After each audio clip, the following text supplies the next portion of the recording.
Bonjour à tous et bienvenue autour de cette grande table du vendredi. Les zones commerciales font-elles société? Quel nouvel urbanisme? Le point de vue croisé de deux architectes à partir de 12h55. L'un opposé au projet de méga-complexe Europa City dans le nord de Paris, l'autre aux transformations de la gare du Nord à Paris. Albert Lévy et Patrick Bouchain sont les invités aujourd'hui de la grande table des idées. Mais d'abord, un nouveau roman pour l'auteur des Veilleurs, puis de Défaite des maîtres et possesseurs au seuil. Cora dans la spirale s'immerge cette fois dans le monde de l'entreprise et raconte un monde où le travail tue. Entre roman social et portrait de femme, une autre pépite de cette rentrée littéraire. Vincent Message, son auteur, écrivain, est notre invité à écouter tout de suite sur France Culture ou plus tard, si vous le souhaitez, sur franceculture.fr.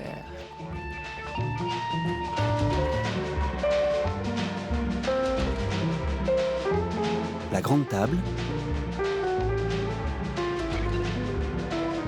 Olivia Gesbert. Le management, car je dis management moi et non pas management, le management est une méthode qui a été mise au point par les Américains pour permettre à l'industrie de passer du stade artisanal au stade de la technique avancée. Maîtresse de maison, mère de famille, journaliste, comment organisez-vous vos journées? Eh bien, en important à la maison les méthodes que j'utilise au bureau. Je trouve que c'est une chose très importante que de se comporter dans sa vie pratique comme on se comporte dans sa vie professionnelle. Et je trouve que beaucoup de femmes, même parmi celles qui travaillent, ne savent pas toujours utiliser à la maison les méthodes qu'elles emploient au bureau. Voilà, la journaliste Christine Collange, née Servan-Schreiber au temps de l'ORTF en 1970, nous donnant des conseils de management. Cora dans la spirale, là, on est bien en 2019. Cora Salm reprend le travail après son congé maternité, salariée d'une compagnie d'assurance. Mais l'entreprise, même reprise, ne se porte pas si bien. Quelles conséquences sur la vie de ses salariés? Cora doute. Cora survivra-t-elle? Bonjour Vincent Message. Bonjour. Un portrait de femme. Vous avez pensé votre héroïne, Cora, comme une Madame Bovary des temps modernes? Oui, d'une certaine manière. Enfin, les portraits de femmes, il y en a plusieurs assez importants dans la littérature. Anna Karenine n'était pas non plus très loin de mes pensées, ou l'héroïne du Carnet d'or de Doris Lessing, qui s'appelle Anna Wulf et qui cherche aussi à se démultiplier entre ses rôles de militante, de mère, d'amante. Donc pour moi, Cora, ça devait être une héroïne effectivement de notre présent, qui n'a pas envie de se restreindre dans ses désirs, dans ses aspirations, qui a envie de concilier des ambitions professionnelles, une sorte de fidélité à ses rêves d'enfance, qui ont pu être de devenir photographe, qui peuvent être de laisser une marque, de changer un peu le monde autour de soi. Et puis, la construction d'une vie à peu près stable, qui l'a fait renoncer à sa vocation première, qui était la photographie, et prendre un poste en marketing quand elle approche de la trentaine et qu'elle a aussi envie d'avoir des enfants, de fonder une famille, de s'installer un peu. Du 19e au 21e, de Flaubert aussi à vous. Est-ce que vous diriez qu'aujourd'hui la place des femmes a beaucoup changé, c'est-à-dire la nature de leurs rêves, mais aussi peut-être la nature de leur mal? La littérature, ça raconte souvent l'histoire de gens qui rêvent plus grand que leur vie, à qui la vie réelle ne suffit pas. Il y a quand même de grosses différences entre Cora et Emma Bovary et entre cette époque et la nôtre. C'est une femme qui a fait des études, c'est une femme qui vit dans un couple relativement paritaire avec son compagnon Pierre, et elle se définit aussi vraiment comme une professionnelle, c'est-à-dire que à la fin de son congé maternité, elle se dit que passer toutes ses journées en trajet au square, à la pharmacie ou dans des administrations ne remplirait pas sa vie. Elle est assez contente aussi de pouvoir reprendre le travail et de trouver de la gratification dans des échanges avec des collègues, dans le fait de monter des projets. Donc elle y va avec du cœur à l'ouvrage. Mais malheureusement pour elle, c'est l'automne 2010 et cette entreprise dans laquelle elle travaille va assez mal et donc les choses vont se dégrader assez rapidement. Dans quelle spirale est-elle prise? Cette spirale, est-ce qu'elle va l'aspirer au lieu de l'inspirer? La spirale, ça dit déjà ce mouvement du livre. C'est une femme assez vive, assez tourbillonnante, qui a des désirs contradictoires. Et donc, elle est toujours en mouvement. Mais il y a donc une part de ce mouvement est volontaire, et puis il y en a une autre qu'elle subit. Il y a des changements très concrets dans l'entreprise. Borrelia, où elle travaille, son chef avec qui elle s'entendait bien est victime d'une sorte de combat au sommet, et bientôt il n'est plus de la partie. Elle était à Saint-Lazare, quartier qui lui allait bien. Il déménage dans une tour de la Défense. Alors vous parlerez en deuxième partie du gigantisme architectural. Moi, je me suis beaucoup interrogé pour savoir ce que ça fait au corps, ce que ça fait à l'esprit. C'est-à-dire, c'est quoi de travailler à 110 mètres du sol quand on ne peut pas ouvrir les fenêtres soi-même? C'est quoi d'essayer de se concentrer pour avancer dans un travail et donc du coup se reconnaître un peu dans le fruit de son travail alors qu'on est sans cesse interrompu, perturbé par les allées et venues dans l'open space. J'essaye de raconter le travail comme une expérience corporelle qui peut rehausser, qui peut amener vers nous faire nous dépasser, faire que parfois on est plus heureux une journée où on a bien travaillé qu'une journée où on est resté chez soi à tourner un peu en rond, mais qui peut aussi aspirer dans le sens inverse et vider petit à petit la vie de son sens, l'amener vers l'ennui ou l'amener vers même l'absurde parfois. Vous pensez que tout a été réfléchi, cette maison ronde dans laquelle vous êtes en ce moment, vous pensez que les architectes de cette maison ont pensé au corps des salariés en la construisant, et ce que cette rondeur, ce sentiment de pouvoir tourner ad vitam aeternam peut provoquer? Je m'intéresse beaucoup à l'effet des architectures sur les individus, en tout cas. Donc, vous allez devoir venir passer un peu de temps chez nous, c'est ça, et tourner avec nous. La question d'un travail oppressant ou libérateur, d'un travail qui déshumanise ou qui émancipe, on sent qu'elle est aussi au cœur de ce roman pour vous, au cœur peut-être de cette réalité comme elle est de nos existences. C'est compliqué d'écrire sur le réel, de faire fiction à partir du réel, Vincent Message. C'est surtout compliqué d'écrire sur le travail, et en particulier dans les métiers de service que j'ai essayé de raconter. Le roman, il est aussi venu de là. Je me suis dit, ce monde, c'est la vie quotidienne de dizaines de millions de personnes en France, mais c'est un travail à une table, devant des écrans ou dans des réunions. À première vue, ça paraît pas très narratif, et donc on a du mal à le raconter. En plus, les romanciers, souvent, ne sont pas en entreprise, donc ils connaissent mal ce monde. En y réfléchissant mieux, en fait, si on dézoome un petit peu, une entreprise, c'est aussi une organisation avec des rapports de pouvoir, des rapports de séduction, une histoire, des évolutions. Donc là, cette entreprise Borrelia, elle passe d'un capitalisme dynastique, familial, à un capitalisme de groupe, où les méthodes de management deviennent plus agressives, où la rationalité économique elle est mise en doute par certains salariés qui disent que non, ça ne va pas forcément améliorer la productivité, etc.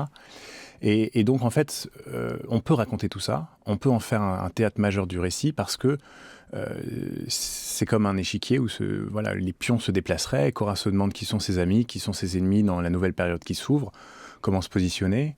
Elle va assez vite être dans un conflit avec son nouveau N+2, qui s'appelle Franck Tomaso, dont je prends aussi le point de vue. J'avais pour souci de ne pas me focaliser sur une histoire individuelle, de ne pas être juste dans un duo entre quelqu'un qui se comporte de manière agressive et quelqu'un qui essaye de subir et de résister, mais de voir les choses plus largement, et donc avec des points de vue multiples. Quelles sont les contraintes que chaque individu subit, que parfois les gens sont obligés de reporter en dessous ou à côté sur leurs collaborateurs. Quelle violence les gens sont prêts à subir et parfois à infliger pour se maintenir en place ou pour monter. Et c'est ça aussi peut-être le point principal, la multiplicité, la pluralité des points de vue pour vous. C'est pas juste un artifice d'écriture, c'est quoi? C'est comme une sorte de franchise, d'honnêteté de l'écrivain, d'envie de ne pas être ni caricatural ni manichéen, y compris sur un sujet comme celui-ci, où vous avez peut-être votre propre idée, voire vos préjugés, de montrer toujours les forces contradictoires qui sont à l'œuvre dans cette société. Effectivement, j'ai vraiment ce souci, c'est-à-dire j'ai envie que le roman, au fur et à mesure de son écriture, me surprenne, m'apprenne des choses, défasse mes préjugés, et donc j'y vais pour écouter tout le monde. C'est-à-dire, les personnages se sont construits aussi à l'écoute des voix du réel, donc voilà, j'ai mené des entretiens, j'ai travaillé aussi avec un dictaphone, etc. Je savais que tout ça serait profondément modifié par ensuite la mise en récit, qui resterait juste de temps à autre une expression, une anecdote, un détail, mais j'y tenais pour que ça sonne juste, pour que les gens qui vivent dans ces mondes-là s'y retrouvent, et pour que ceux qui ne les connaissent pas du tout les découvrent et aient l'impression qu'on leur dit vraiment les tenants et les aboutissants. Et l'équilibre des points de vue, oui, est important pour moi, parce que C'est assez facile de dire tous les mots du capitalisme. Il n'y a pas besoin d'un roman pour ça. L'essai politique, le pamphlet peuvent tout à fait suffire. Dans le roman, c'est une immersion, c'est du temps long. On peut prendre la peine de comprendre comment le système s'est constitué. Et le capitalisme, au fond, ça n'existe pas, c'est quand même une abstraction. Donc, de quels millions de comportements individuels et de décisions individuelles et dans quelle situation cet ensemble-là est fait. Ça m'intéresse beaucoup, ça. Ce système, après l'avoir défendu, certains sont en train d'en revenir. En quoi les nouveaux modes de management sont particulièrement redoutables? Écoutez le témoignage d'un ancien directeur de ressources humaines, un repenti, comme on dit. Les managers, au moment de faire les évaluations de fin d'année, on leur disait clairement, on les formait aux évaluations, et puis on leur disait, vous allez donc mettre les gens dans des cases, parfois il y a 5 cases, ça va du excellent, rôle modèle, ou dernier, c'est le haut performer. Dans d'autres entreprises, c'est 3. Et on leur dit, et il faudra que vous ayez au moins 5, 10, 12% dans la dernière case, la case la plus mauvaise. Pourquoi ? Parce qu'on estime, et ça je l'ai lu, et vous pouvez encore le lire sur Internet, on estime qu'une organisation, une entreprise dynamique, elle se doit d'avoir des gens qui sont moins bons et que l'on va traiter, on ne sait jamais ce qu'il y a derrière le mot traiter, afin que l'entreprise soit un peu plus dynamique. Aujourd'hui, ça prend des formes un peu plus sophistiquées parfois. C'est-à-dire qu'en général, maintenant, tout cela se fait par informatique, et c'est le système informatique lui-même qui a été paramétré pour que le manager ne puisse pas mettre tout le monde en bon et se retrouve obligatoirement à devoir mettre un certain nombre de personnes dans son équipe en mauvais. Voilà, dans le roman, dans Cora dans la spirale, votre roman, Vincent Message, vous montrez aussi, présentez différents types de discours managériaux. C'est presque une satire aussi de se parler management, de se parler entreprise. C'est une langue qui vous abîme les oreilles par les réalités qu'elle recouvre. C'est une langue que j'ai voulu essayer de saisir dans sa complexité. C'est-à-dire qu'il y a, par exemple, il y a du vocabulaire anglais. On a entendu low performance à l'instant, c'est vrai. Le concept, il existe, il est appliqué. À un moment donné, on demande aussi à Cora de dire qui, dans les 12 personnes qu'elle manage, fait partie de la catégorie D, la plus basse. Donc, elle se retrouve face à ce dilemme. Mais les individus aussi y résistent. Ils ont d'autres mots pour parler de leur travail que les mots des manuels de management. Et donc, j'ai essayé de restituer ce langage. Il n'y a pas énormément de discours directs dans le livre. Je trouvais ça plus intéressant de le ressaisir dans la narration et de le mêler du coup à des choses aussi plus littéraires qui en contrebalancent la sécheresse, etc. Je crois que dans une entreprise, les gens portent des masques, on est tous multiples, et donc le même individu peut être lyrique à un instant de la journée, et puis très pragmatique et parlant chiffres à un autre. Donc c'est aussi cette multiplicité-là que j'ai essayé de rendre, en articulant une langue qui est très littéraire, et puis quand même assez précisément la langue que les gens utilisent pour travailler et pour organiser le travail. Je rêve d'un monde où on se raconterait les vies humaines les unes après les autres, avec assez de lenteur, d'incertitude et de répétition pour qu'elles acquièrent la force des mythes, écrivez-vous, Vincent Message. Est-ce que vous pensez vraiment que toute vie mérite d'être racontée ? Alors c'est mon narrateur, Mathias, qui dit ça. Donc c'est bien après les événements qu'il enquête dessus, en allant voir un certain nombre de témoins, collègues de Cora, proches de Cora. Il raconte 3 années qu'on fait basculer sa vie. Ça se noue autour d'un drame qui a une date précise, c'est le 8 juin 2012. Ce jour-là, Cora subit un traumatisme majeur. Et donc toute la question est de savoir comment on en est venu là. Et oui, je me sens assez en accord avec Mathias quand il dit ça. Oui, ouais. Je ne suis pas toujours d'accord avec mon narrateur, bien sûr, sinon c'est pas drôle. Mais sur ce coup-là, plutôt.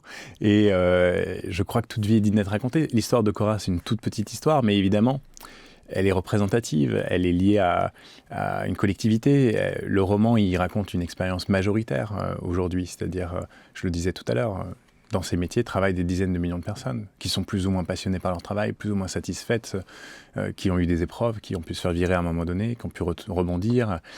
Donc le mythe est important pour moi parce qu'il vient équilibrer le réalisme. C'est-à-dire j'ai voulu être très réaliste, faire comme si ce cas avait eu lieu, faire comme si c'était presque ce qu'on appelle de la non-fiction narrative. C'est-à-dire, je serais un enquêteur et je raconte un fait divers qui a eu lieu vraiment dans ses détails. Et en même temps, j'essaye de montrer d'emblée que cette vie, saisie à distance, après quelques années de recul, elle est mythique et que Cora elle-même l'a vécue comme une aventure. Et quand cette dimension d'aventure lui manquait dans sa vie, elle s'est démenée, quitte à prendre des risques, quitte à aller vers des formes d'autodestruction pour la retrouver, pour retrouver l'intensité, pour retrouver de la surprise, de la nouveauté dans sa vie. Quitte à en payer le prix aussi. Oui, tout à fait. Je reprends le fil de cette phrase. Je rêve d'un monde où on se raconterait les vies humaines les unes après les autres, avec assez de lenteur, d'incertitude et de répétition pour qu'elles acquièrent la force des mythes. Fidèle à l'utopie, je rêve d'une société où on aurait les moyens de faire ça, où on n'aurait rien de plus urgent à faire.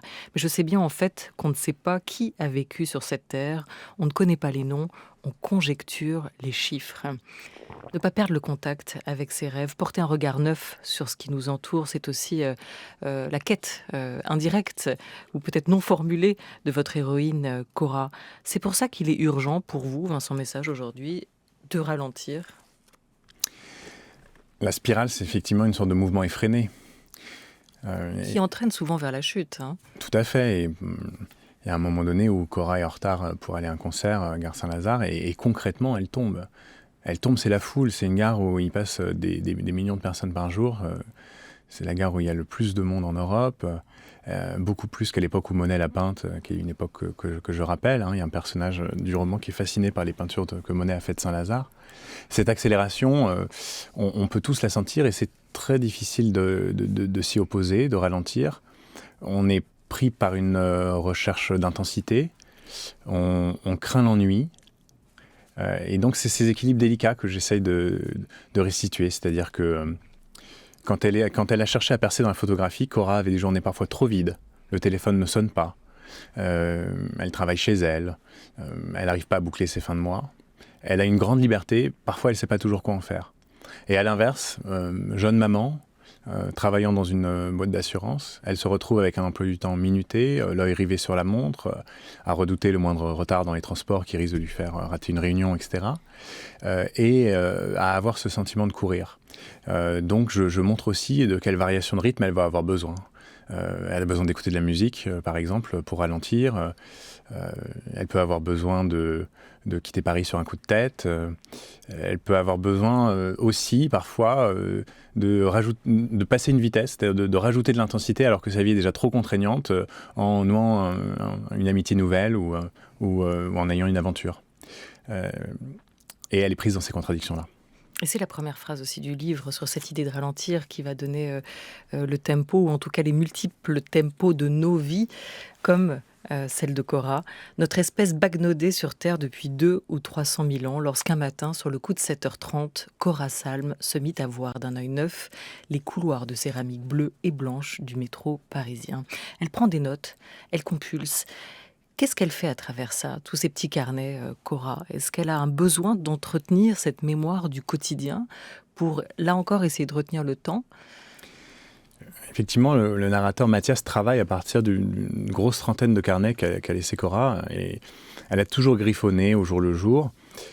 Parfois, elle se dit c'est une manière de réfléchir et de m'arrêter, d'analyser des choses dans ma vie sans aller voir des psys, parce que ça prend du temps, ça coûte cher, etc. Vous vous dites pareil, vous, Vincent Message ?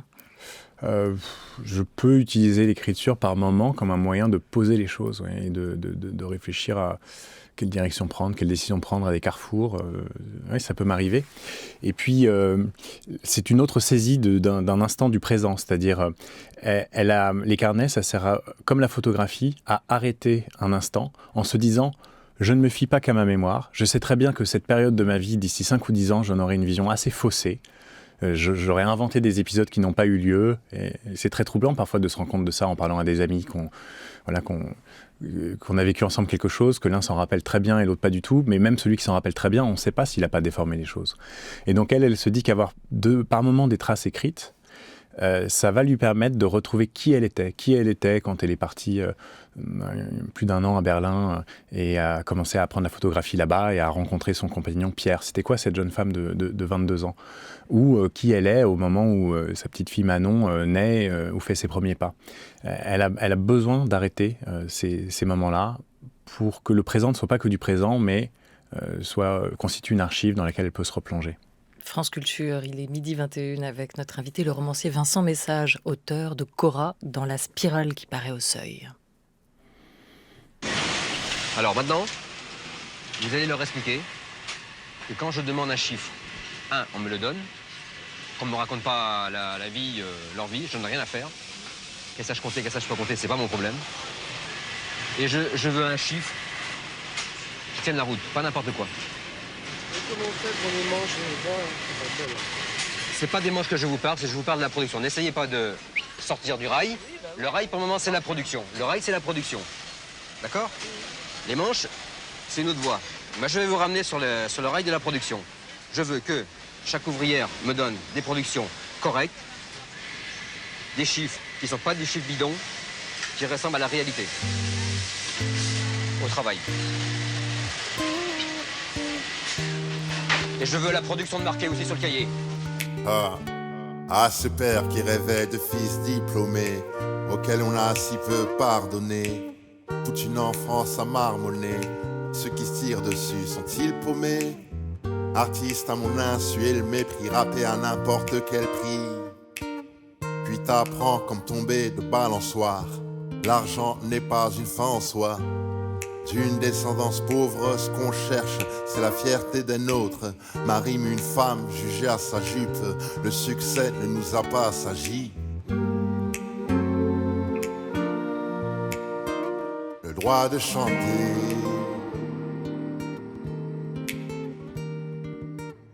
Les cas sociaux sont nés des silences coloniaux. Polyglottes multiples origines, quête identitaire, lyrics corrosifs. Ne pourra pas visiter qui n'a pas invité. On parle pas bien français et les stades remplis qu'on fait. Nos fans seuls complices, aussi loin qu'on puisse. Certains accueils me pincent les lèvres. Rapper c'est être tristement célèbre. Le droit de chanter. Avec Oxmo Puccino, on a tous le droit de chanter. Extrait de son nouvel album La Nuit du Réveil, qui sort aujourd'hui sur le label Believe, son 7e album qu'il qualifie lui-même de clair-obscur à la Caravage. Il y invite Orelsan ou encore Gaël Faye. Oxmo Puccino sera en tournée dans toute la France à partir du 8 novembre. France Culture. La Grande Table. Olivia Gesbert. Romancier, vous enseignez aussi la littérature. Vincent Message, fondateur du Master de Creative Writing, création littéraire à Paris 8. Écrire, ça s'apprend? Point d'interrogation. Bah oui, les gens naissent pas en sachant écrire, donc ça s'apprend. La question est de savoir si on le fait plus ou moins dans son coin en lisant des auteurs qu'on aime et en essayant de se situer sur la carte de la littérature déjà existante, ou si on s'autorise à le faire aussi avec des formes de sociabilité. Et il y en a toujours eu dans l'histoire de la littérature. Il y a eu les salons, il y a eu les revues. Les maisons d'édition proposent aussi souvent une forme de sociabilité à leurs auteurs. Et puis aujourd'hui, depuis 2013, il y a en France aussi des formations de création littéraire. À vous lire, on aurait le sentiment, en tout cas l'impression que vous avez appris, non pas sur les bancs d'une fac, mais à travers la fréquentation de ces auteurs, d'auteurs et de livres qui vous sont chers. Bien sûr. Moi j'ai appris sur une période de temps très longue. J'ai essayé j'ai une partie de l'histoire du roman qui est un genre qui me fascine vraiment dans le corps. On a parlé du roman réaliste tout à l'heure, mais il y aurait aussi la génération moderniste qui compte beaucoup pour moi, par exemple Musil, Joyce, Kafka, Proust. J'ai regardé de très près comment ils faisaient les choses, avec quel sens de la variation formelle, par exemple. Dans ce roman Cora dans la spirale, les chapitres ne sont pas tous construits de la même manière. Le chapitre est une unité qui compte vraiment. J'essaye de faire basculer d'un modèle narratif à l'autre. Il va y avoir le premier chapitre raconte une journée, celle de la reprise du travail après le congé de maternité, alors que le deuxième raconte l'histoire d'une entreprise depuis 1947, donc c'est une forme assez distincte. Et il y en a un autre qui s'appelle Instruction pour descendre aux enfers et qui vraiment met en place la spirale descendante. Donc Et ça, c'est quelque chose que je tiens beaucoup plus de cette génération moderniste que du 19e, par exemple. Et c'est un roman qui est très référencé, qui est truffé de clins d'œil à tous ces auteurs. Ça peut aller de Flaubert à Balzac, à Kafka, comme vous l'évoquiez, ou à Julien Gracq avec La Liberté Grande, à l'esprit de complexité de Kundera que vous retransmettez aussi ici, à Cervantes avec l'idée des carnets, des manuscrits retrouvés que vous republiez aussi. Mais vous en voyez peut-être plus qu'il y en a. Peut-être plus qu'il y en a, ouais. mais justement, est-ce qu'il y a aussi une manière, vous, en reprenant la plume, de rendre hommage à tous ceux qui vous ont fait du bien ou fait réfléchir ? Alors, il y a quand même un primat du personnage dans ce roman qui fait que je ne citerai aucun auteur que Cora ne connaîtrait pas.